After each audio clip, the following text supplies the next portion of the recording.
The Santa rally was canceled, but we got some numbers to start the new year that kind of gave us a bit of a push on Friday. Riz and I are going to talk about it.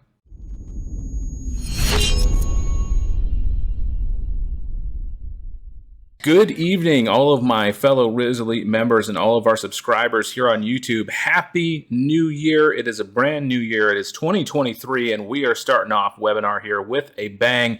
And we have had a lot of stuff going on in the market over the last few days. But before we get into that, make sure, if you're watching us on YouTube, make sure you smash that like and subscribe button.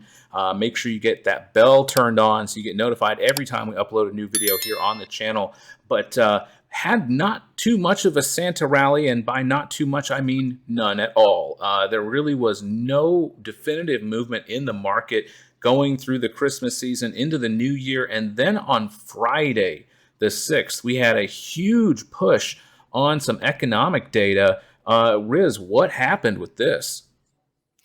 Yeah, so it's kind of weird. On Thursday, you can see the 5th, we had a red day on strong employment numbers. So this is the kind of situation where good news, like any other time, strong employment numbers is good, right? Good economy, strong economy. But right now, those good things are actually seen as negative by the market. Why? Because in a current environment, a rising rate environment, high inflation, with being the key issues still present as we start the new year, having those strong job numbers essentially means that the Fed has more room to raise rates, and that the rates that they've increased so far, the current benchmark rates, the kind of stuff that they've done to cool off the economy and effectively try and decrease inflation, has not worked too well. It's worked a bit, but not as much as it should. Now, I've said this before last year, maybe a couple months ago. I said, well, the Fed is coming for people's jobs. If you recall, I said that. Maybe you do, maybe you don't. But ultimately, I said this, and this still applies. The Fed is effectively trying to decrease, okay, how many people are hired, how many people are working.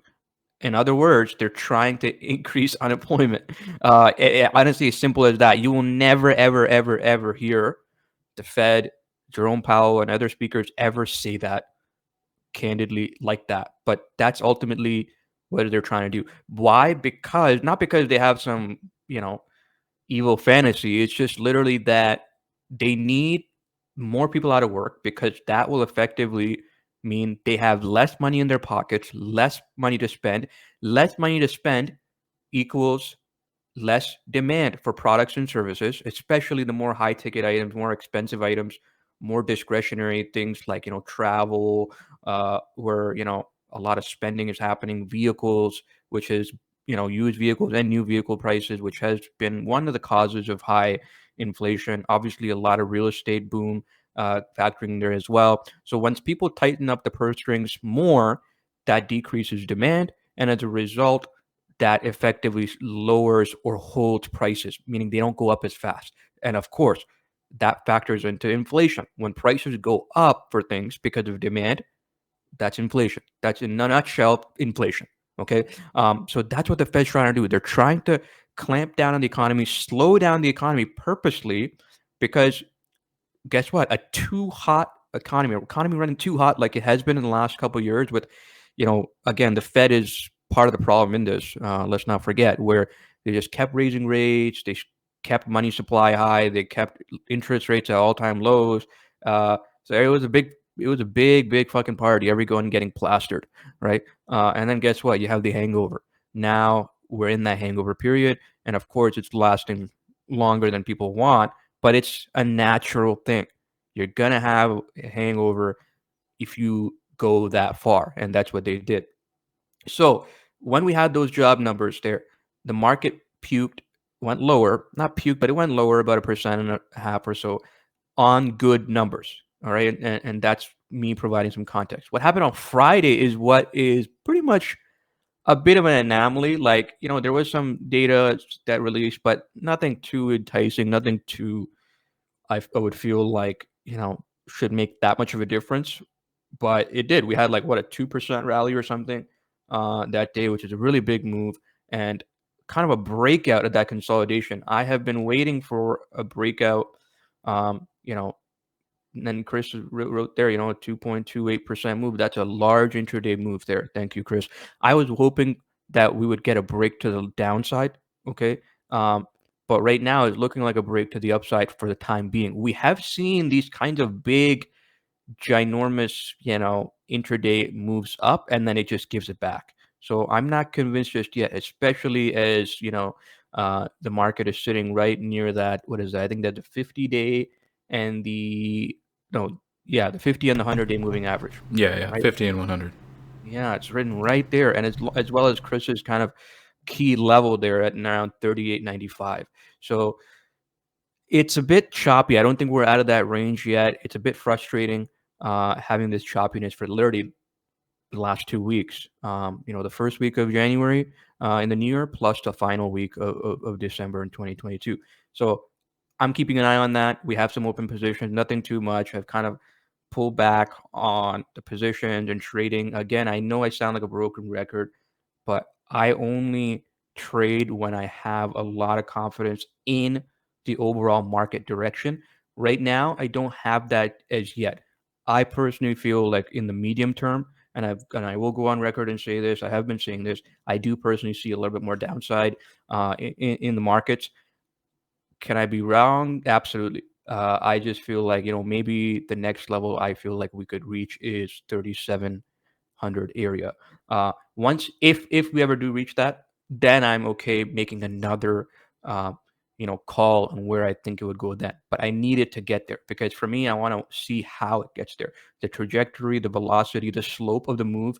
Again, these are all, you know, ultimately lingo that doesn't really need to be defined, but all I can tell you is that how it gets there is also important, right? We got a massive straight flush of like a 2%, 3% down day. That's going to give me a more of an indication than, what's been happening the last couple of weeks with the chop fest, right? Friday is kind of a bit of an anomaly. So we'll see how that goes this week, which will be the first full trading week of the year. Yeah, the market has really been range bound, honestly, ever since about, it looks like the 16th of December. We've just been bouncing around between 3,900 and 3,800, and we can't seem to pick a direction.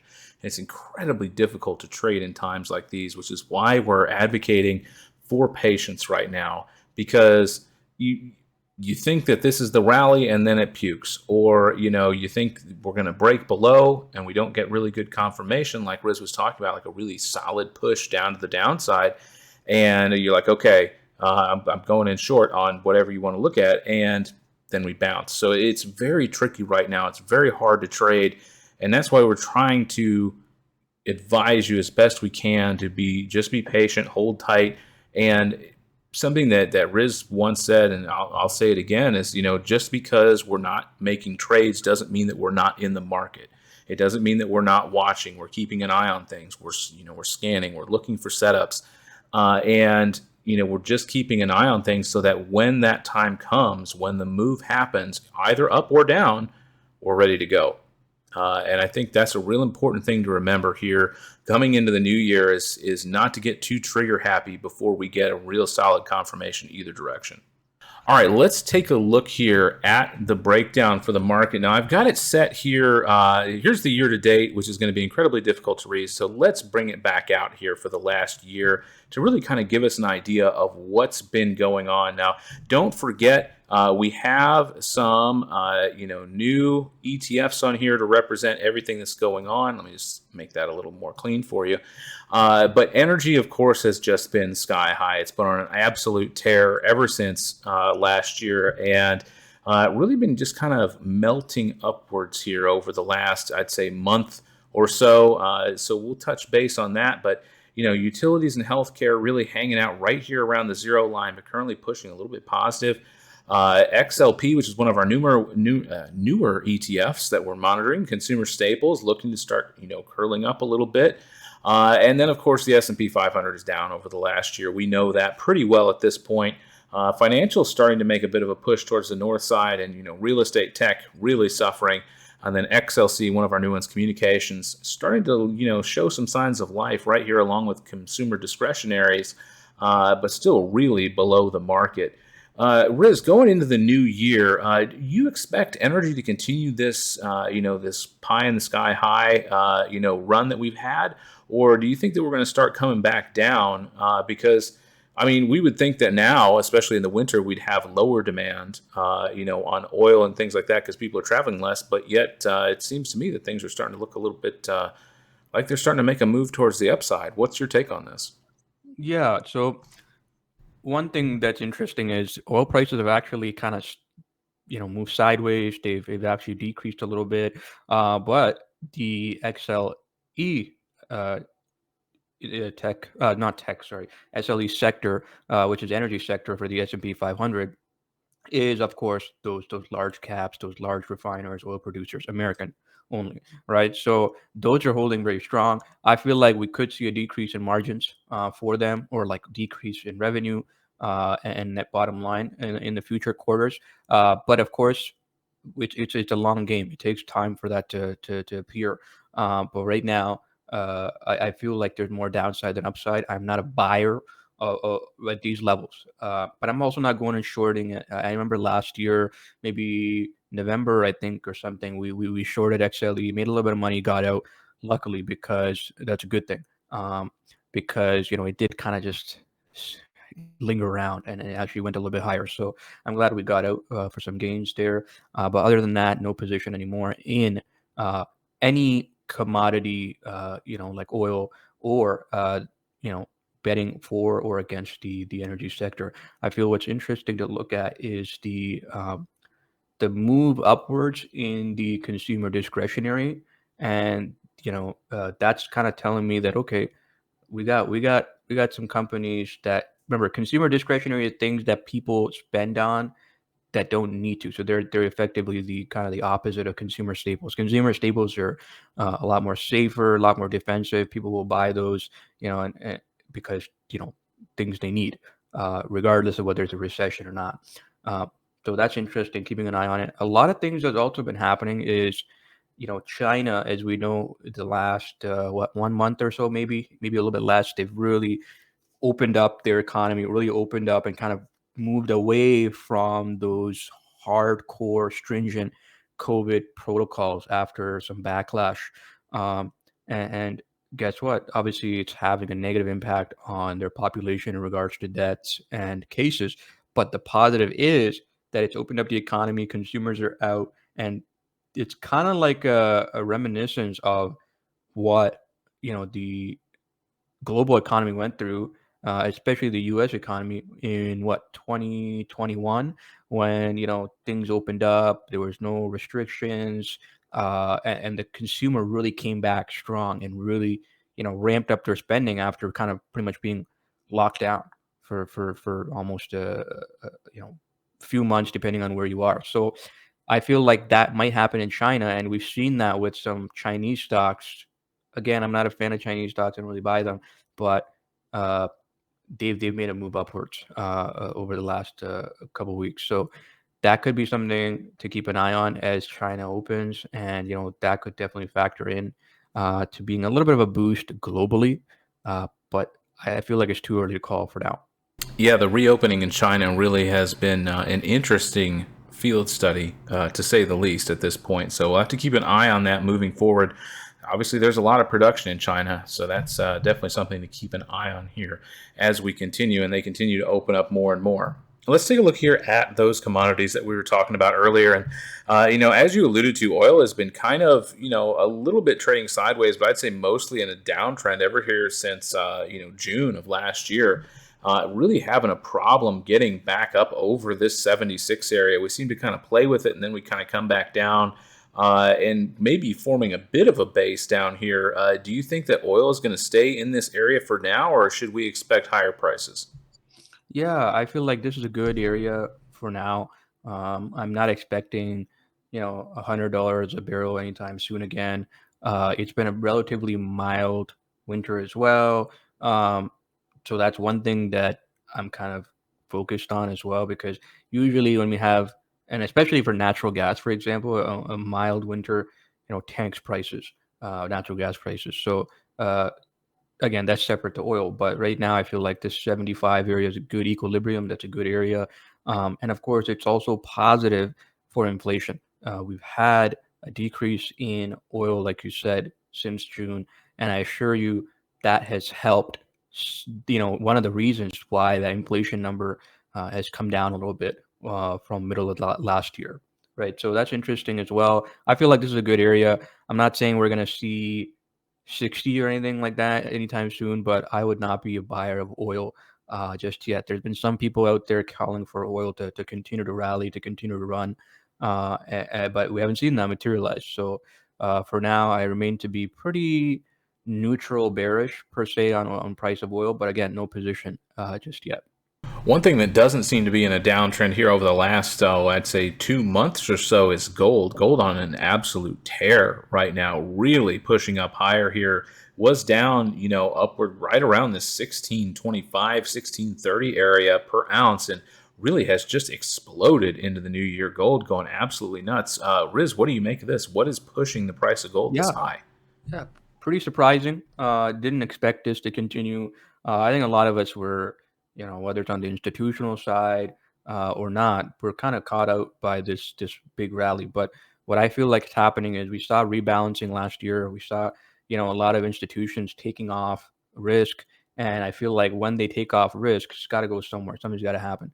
They've got to um, allocate some of the capital. And I think they've done that in gold, as we can see, because retail traders are not going to make this kind of move.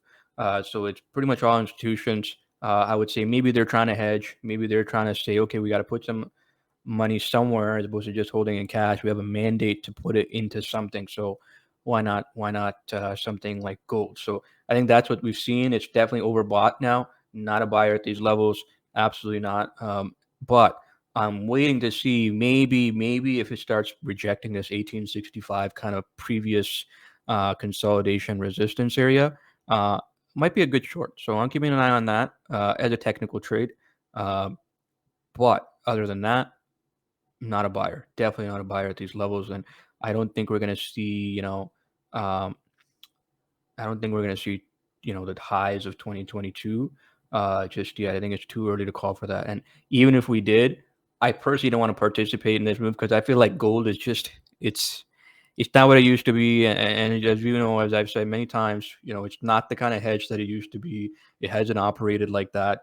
Uh, so it's kind of baseless to say, okay, I'm gonna hedge and buy gold related miners or gold related metals kind of stocks. I feel like we're not in that kind of area anymore. I don't think that's played out. And if things change, then yeah, sure, we'll reevaluate. But for now, I don't think that's the case. This run up, although is surprising, uh, but very, very, very overbought. Not a buyer. That's good to know. Definitely does look a little high here. I wouldn't buy on a rally like this either. Now, if you missed our last webinar, make sure you go back and watch that. But we've got a new chart here for you if you did miss that last one. So we'll go over a quick explanation on these.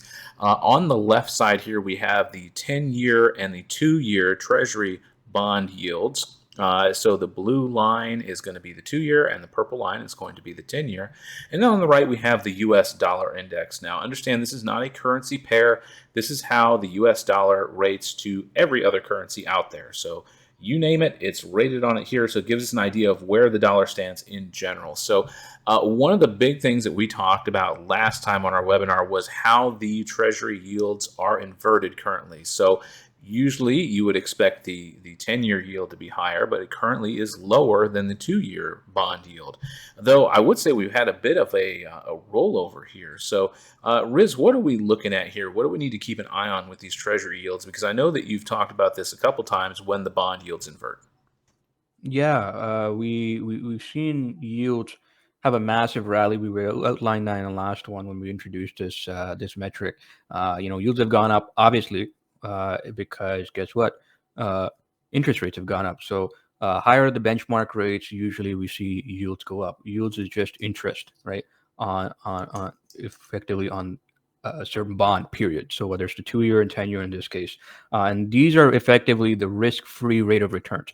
Higher the risk-free rate of return, the more opportunities others have to effectively generate a return with next to no risk, right? The 10-year and 2-year government bonds are pretty much one of the safest instruments on the planet. Historically, the last, pre-COVID and even during COVID, they were like next to nothing. There was no point. You wouldn't make anything, next to nothing, if you held them. But now the situation's changed, so risk-free rate of return is higher. Of course, this past week it dipped a little bit, but still very, very much elevated to where it was. Like, we went from like, next to nothing, nearly 0.5%, 0% to where we are now, which is 3.5 for the 10-year and then 4.5 for the 2-year. So what's interesting is when you see a 2-year yield uh, go higher than a 10-year, that's inverted. That tells you that the bond market, and bond market is actually the largest market uh, in the, even bigger than the equities market. But that's a different story. Ultimately, the bond market's signaling that, okay, we could see higher rates in the near term, plus we could see a weakening economy. So the bond market signaling a recession. Simple. There's no other way for me to say that. Okay, so that's some institutional insights on you for you there. Right now, bond market has been and continues to signal a recession. Okay, the Fed will be looking at these metrics too. So the same 2 and 10-year yields that we're showing you now, is what the Fed will look at too. Okay, so something interesting that we've added and hopefully helpful and contextual for you guys. And you thought that we didn't have the same cool toys that the Fed has. I'm sure that they're watching our webinar now to get our explanation on that. But yeah, this is something that they are keeping an eye on. And so it bears, the fact that we should be keeping an eye on it as well, so that we have kind of an idea of what's going on. And now we see here the dollar taking a bit of a slide ever since September. And if memory serves me right, I know it's been a week or two and I've slept since then, but you were telling us, Riz, how this is actually a good thing, that the strength of the dollar is coming down. Obviously, we haven't had too much movement this year, but is there anything here that is piquing your interest? No, I feel like last September onward, leading into Q4, November area, is when we kind of started seeing a correction in the U.S. dollar. The U.S. dollar was running way too hot and way too expensive, for lack of a better word, in correlation to other currencies. So right now it's kind of normalized a bit. I remember last year we saw like the USD, US dollar on par with the GBP, the British pound. So that's an anomaly. That's not common. It has happened before, but it hasn't happened in many, many, many, many decades. So that told you, right? Wow, okay, wow, it's way too strong. Usually, the US dollar is probably weaker by maybe 25, 20, 30%, usually weaker than the GBP. But remember, it being on par, that's a big anomaly, right? So it was very, very strong. And that gives you a little bit of context, right? This US dollar index is not just, of course, for the comparison to the British pound, or it's not kind of direct comparison to the Canadian dollar only, or any other, or the euro. It's actually a combination of all of them. So we have seen it decline as other currencies have gotten a little bit stronger. The US dollar has gotten a little bit weaker in relation. That's what this is telling you, right? Personally, I feel like it has a little bit more room to go lower, but it's gonna very much matter what happens with the next rate hike, or if we get one, and what the Fed says. So the reason the US dollar has also gotten stronger is because benchmark rates have gone up. We've seen there's a positive correlation between rates going up, US dollar getting stronger, rates getting lower, US dollar getting weaker. Okay, so something to keep in mind. Really great insight. And we're talking about some key dates coming up here. We do have some key financial dates coming up this week we want to make sure that you are aware of, and mostly coming in later in the week here. We've got on Thursday, we've got the inflation rate year on year announcement's going to be, also the core inflation rate, so that's going to be a pretty big announcement if I'm not mistaken. And then looks like Friday we have the Michigan's consumer sentiment preliminary is going to be released. Not quite as big as what I think is going on Thursday. So Riz, looks like we got a pretty big catalyst coming on Thursday morning. Yeah, absolutely. Thursday is going to be a big day, and I feel like the market's already anticipating that, and that could be one of those reasons why we've seen a push up on Friday. Market maybe realize, you know what? Guess what? inflation might come in a little bit lower. Like we can see, the forecast is about 6.7, 6.5 for this print coming in. Last one was 7.1. Again, that's annualized.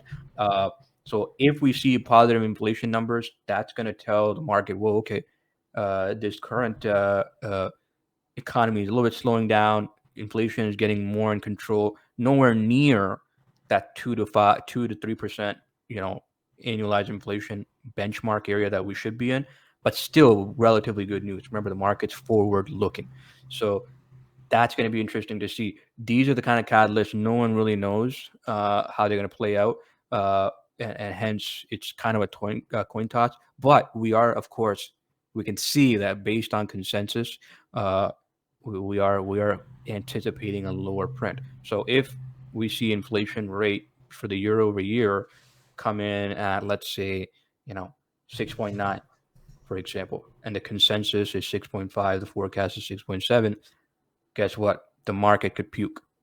Okay. Those are the things that we want to monitor, right? How the actual metric comes in compared to what is expected.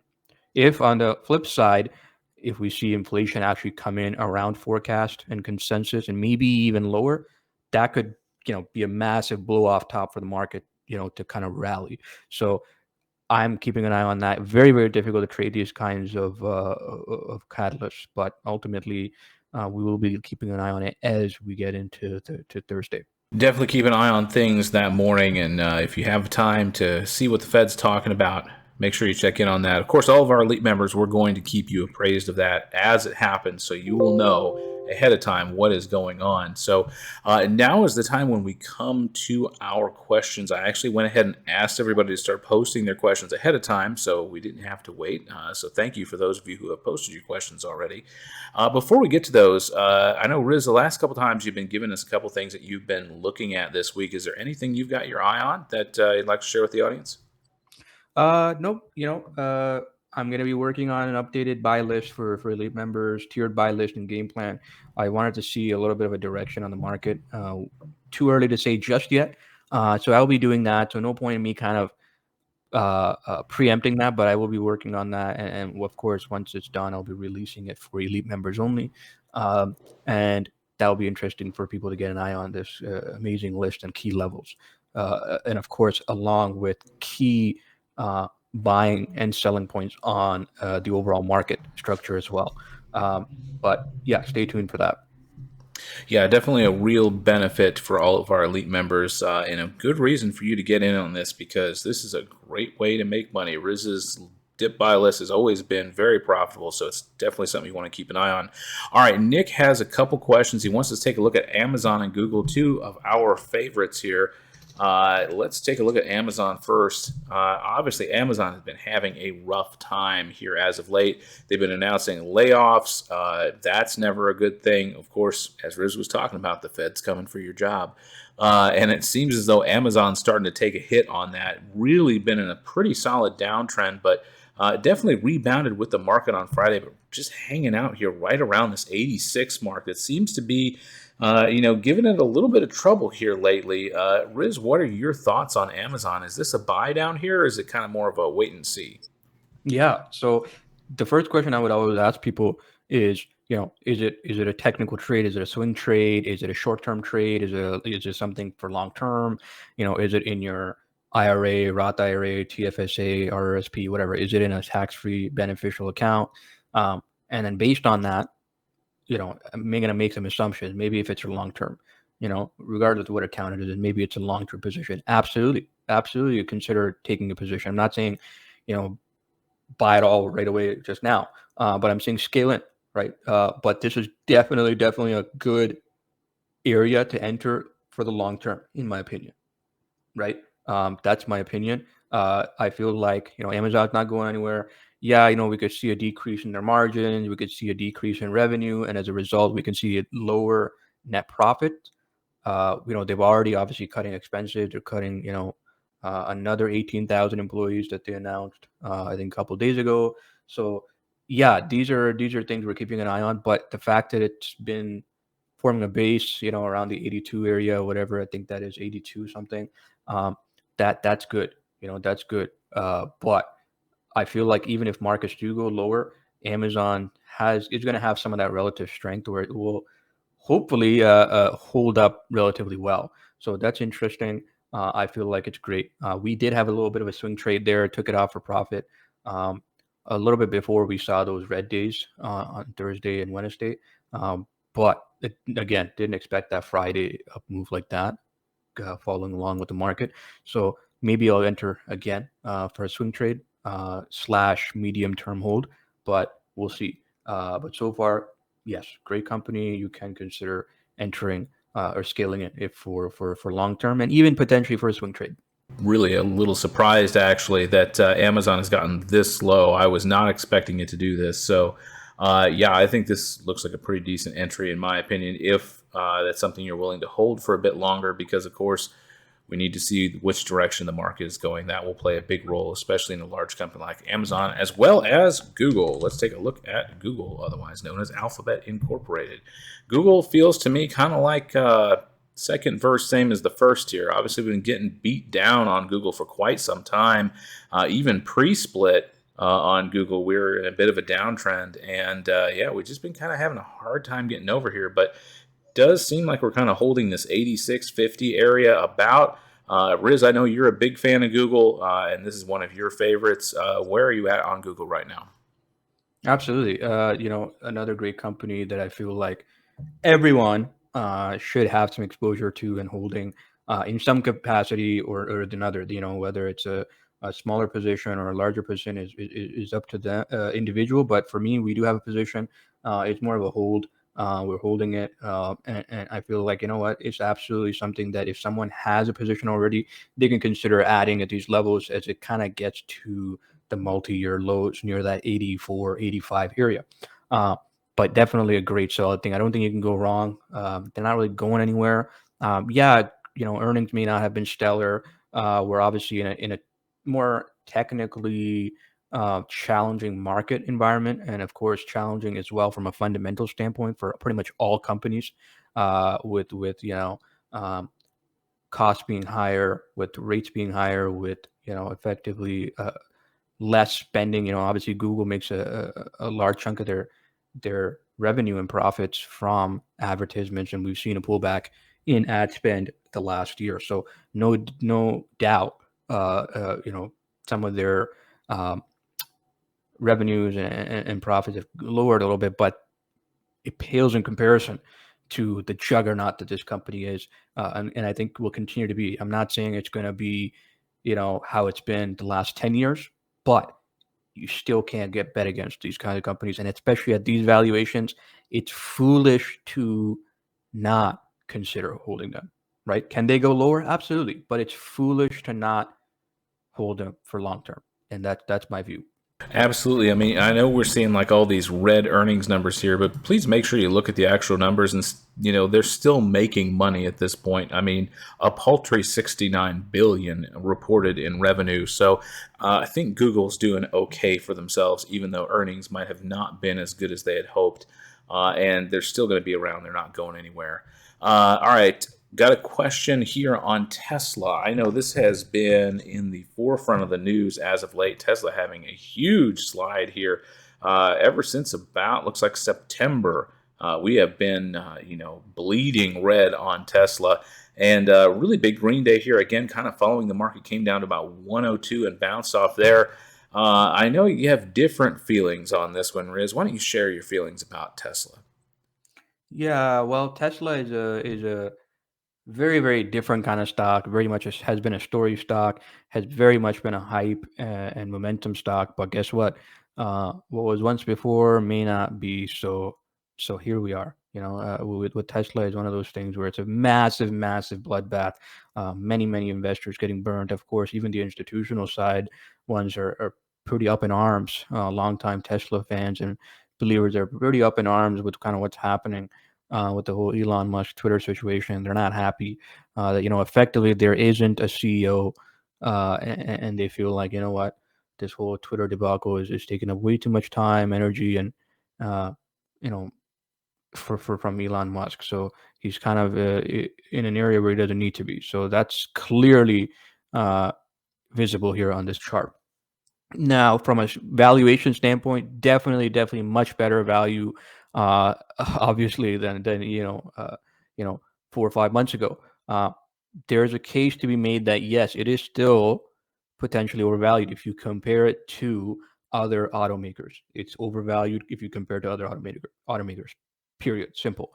But if you compare it and kind of put it in the kind of area of being a potential tech growth stock, then I think the case can be made that, you know what, it's kind of getting to that point where it's no longer extremely overvalued.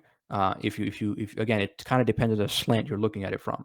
From a technical standpoint, it's absolutely oversold. It's definitely clobbered. It's ripe for a little bit of a dead cat bounce, a little bit of a momentum rally, but we haven't gotten one yet. We haven't gotten one yet. If it moves really big, we know that sub 5%, 4 to 5% moves a day are not uncommon in this thing. So it's kind of like catching a little bit of a falling knife. So you got to be cautious. You got to be cautious. I had a position last week for a swing trade as a buy actually that I closed out for lots. I said, you know what, forget it. I'm not gonna be holding this if it continues to go lower. I'd rather give it some time. We also know that earnings are coming up in the next couple of weeks, I believe. So that's going to be interesting as well, right? So again, we don't know how those earnings metrics will come in. What we do know is you can expect a large move leading up to and after that earnings print. But for now, no position for me. I would be again. This is one of those stocks where people either love or hate it. They either trade it, rampantly, or they just don't bother with it. It's one of those, extremes where it's all or nothing, or either you do or you don't. So either you believe in it or you don't, or you really like it or you hate it. So it's kind of that situation. From a technical standpoint, it's interesting for a long. I'm not confident or comfortable shorting it at these levels still. So if I would ever take a position again, it might just be on the long side. But for now, no position anymore. Absolutely, Tesla definitely has kind of a cult following to it for those who are really into it, who are pro Tesla, and of course those who don't like Tesla really dislike it with a passion. So something to keep in mind. Now, I want to talk about real quick before we sign off on this. One of the things that we've been doing in Elite, which I think is amazing, is people have been posting their goals. Now, I'm not going to share anybody's goals on here, so if anybody was getting ready to, freak out and send me a PM, hold the keyboard. Everything's fine. I'm not going to share anybody's goals here, but Riz, I wanted to get your thoughts on, for all of our viewers here who maybe haven't made their financial goals for the year, what are some criteria that you use to really make some financial goals that make sense? Because I think it's really easy to fall into the trap of like, oh yeah, I want to double my account this year, and I'm going to, make all this money here and there and do this, and then it doesn't really pan out that well. So what is your guidelines that you would have for people who are looking to set their financial goals up for the new year? Fantastic question. I'm glad you asked that, Chris. So number one, I will say, I will preface it by saying that, look, if you haven't gotten the personal finance kit that I provide, everyone, elite members or not, it's completely free, no strings attached. You can either go on the website, rizeinternational.com, get that. That is going to help you immensely in really leveling up your finances and achieving those financial goals. Whether you have them defined yet or not, it's going to help you. Now, to answer your question, Chris, I think everyone should have a goal, and again, the specifics will depend on individual to individual. But without a doubt, the goal should be number one. You have to either maintain or try and grow your income.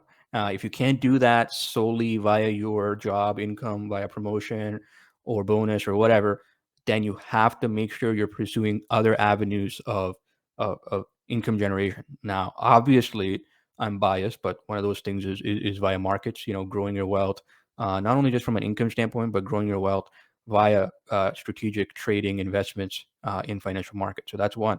Some people may want to consider other employment, other secondary side hustle, business, whatever. Those are things that people should definitely have a goal for, to have more than one income source. Number one.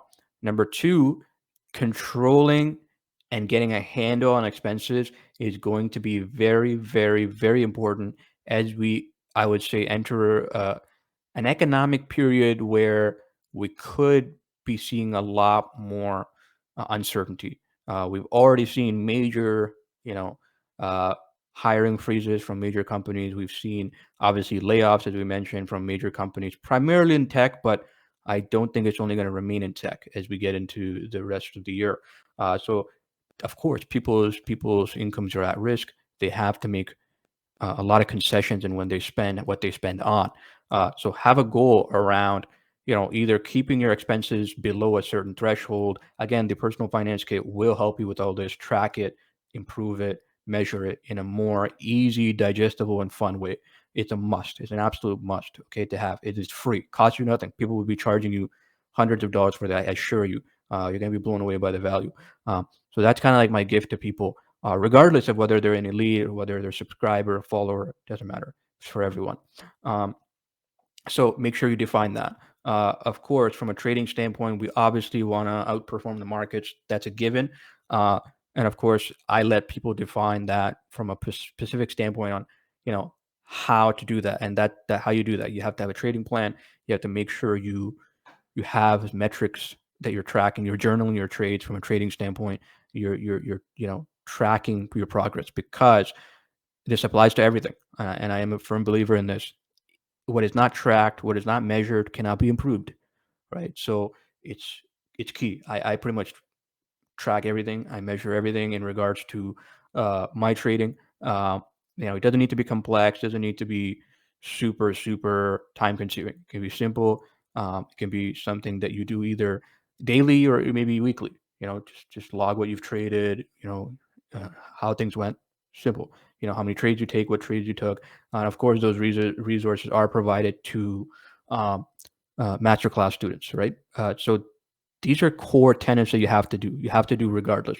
Uh, and of course, if you're not in the market, then of course those trading things won't apply to you. But if you are living and breathing, you have expenses.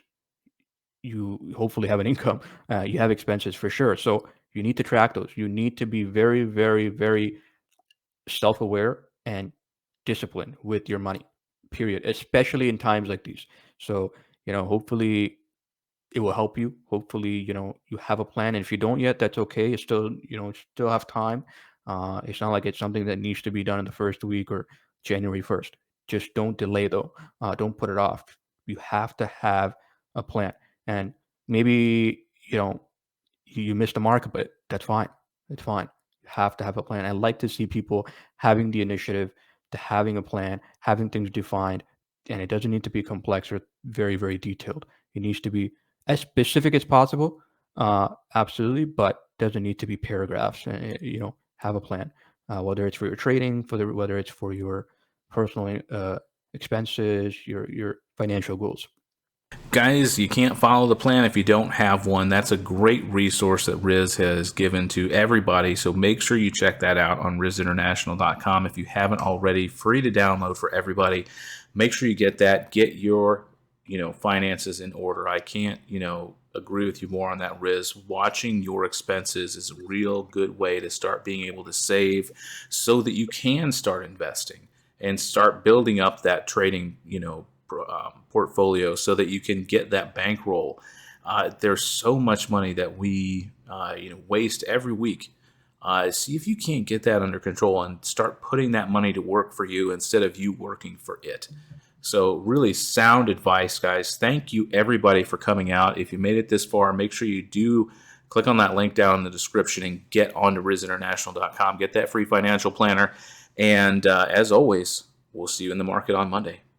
Thanks, everybody, and I hope you had a wonderful new year, and we're looking forward to 2023.